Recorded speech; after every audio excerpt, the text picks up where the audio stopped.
a little time passed, and I cannot tell you. It's in a way, it's vivid to me, and it's a blur. And it's vivid and it's a blur. I'm talking about all of the trauma of basically being homeless.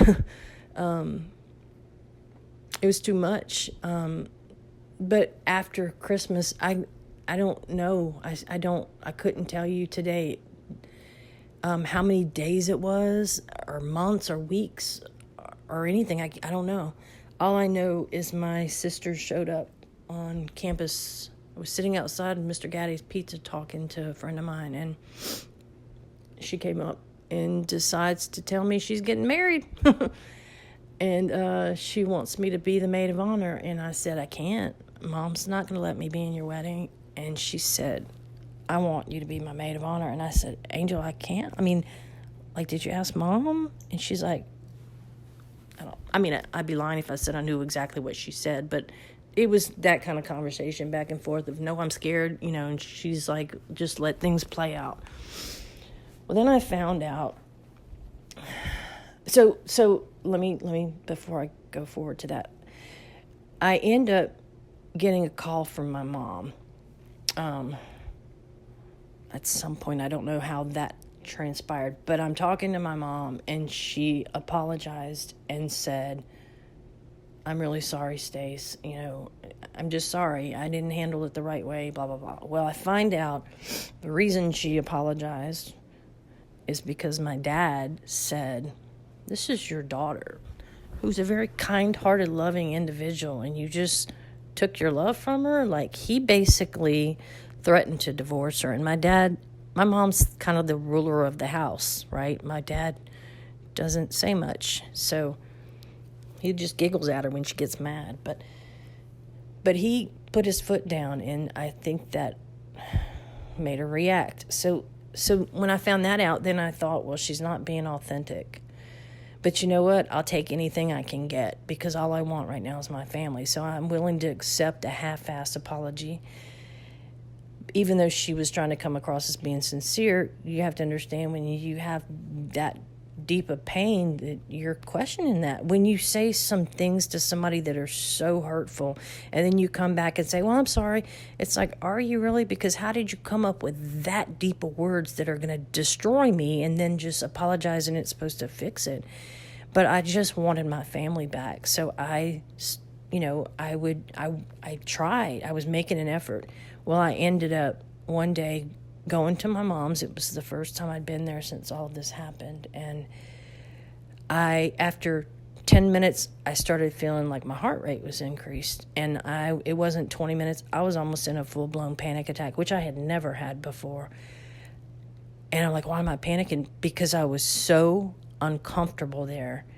I was so uncomfortable. I felt like I wanted to crawl out of my skin. I felt so much shame and guilt and disgusting, and like I'm not worthy of anything, right? It was a horrible time. But I was panicking. I got to get out of here. And I left. And that pattern continued for quite some time. And she was really trying. I mean, really trying.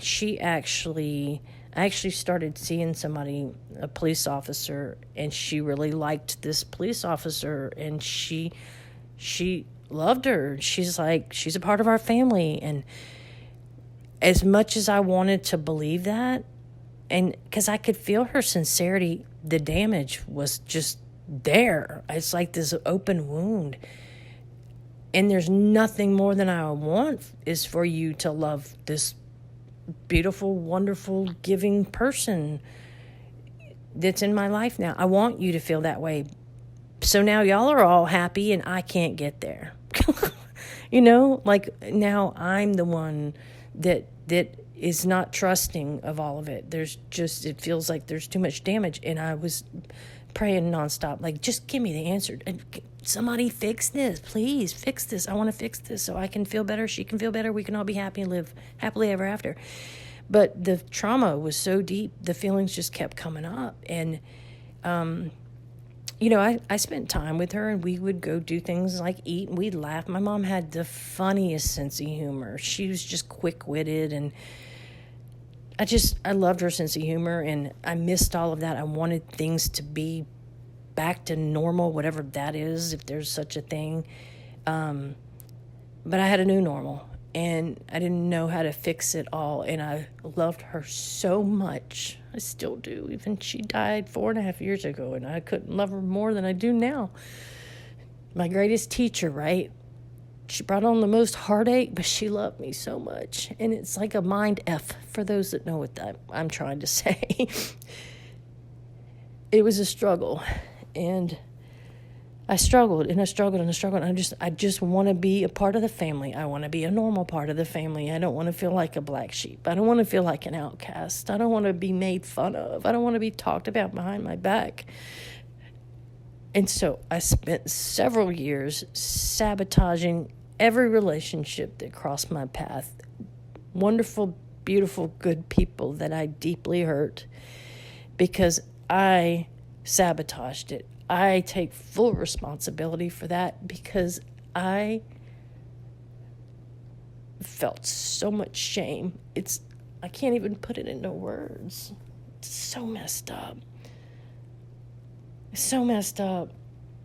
Like I ran from everything good. And to sum it up, I didn't want to feel that deep pain anymore, ever again. And I was so afraid of feeling it that I would sabotage a relationship. So just in case they're going to do something that hurts me. And I did it over and over again. Thank goodness I didn't stay in that pattern. But I hurt a lot of people that I have had to make amends with and apologize to them for hurting their hearts. I mean, it's not okay. But the saying hurt people is so true. And I was surviving. I wasn't thriving. I was surviving. I thought I was doing okay, but I wasn't. I mean, I was going through the motions, and without a manual. Nobody has a manual to life, do we? We don't have that. Things started slowly easing up, and slowly easing up where I thought maybe I can breathe. Mom and I actually started growing closer. I don't know if y'all know the show Big Brother. We got to where that was our show. We would stay on the phone at night. They have Big Brother, the show, and then it's a reality TV show, and then Big Brother After Dark, and we'd stay on the phone like, who do you think such and such is going to get evicted? And it was kind of our thing. I had, I don't know, it was like a bonding thing. It's so special. That stupid show brought me closer and closer to her, and I really, really did start fully trusting her and loving her and being grateful for the path, being grateful for the challenges. You don't know what the light is without the dark, and all those dark times made me appreciate the light more. So right when things started easing up,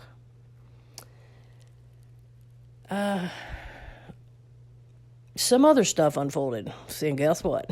So the psychic empath, medium part of me, I fought it. This is not something that I woke up. Like, some people want to do that. I was like fighting it, like, trying to stop that, trying to shut everything off. I just wanted to be quote unquote normal. Now I know what is normal. But I fought all of this, and but I was interested in paranormal stuff, or I just got corrected. Paranormal stuff was interested in me. And they have paranormal groups. So if somebody has a suspected haunting or paranormal activity in their house, they can look online, look up paranormal groups, and you find a group in your area, and those groups will come out. They will set up equipment and monitor video and what's called EVP, electronic voice phenomena. They're looking for proof of spirit activity. They don't charge you. I don't know of any group that's ever charged. It's a volunteer thing, but they come and they'll help you through it. Or some groups just validate the activity. I started a group called Louisiana Ghost Investigations. I had a website and everything. And we did, I had some really cool equipment. Like that was my gig. I mean, I had some really cool stuff. And we had a lot of cases. We would travel to other states and investigate for people. But I wouldn't just investigate and try and prove a haunting. I would try and help them with that path and how to navigate it. And so one summer, oh gosh, here's where everything goes up, everything feels like it's flowing, and bam, you get kicked in the ass again, right? Isn't that how it goes? So things like life's flowing. I got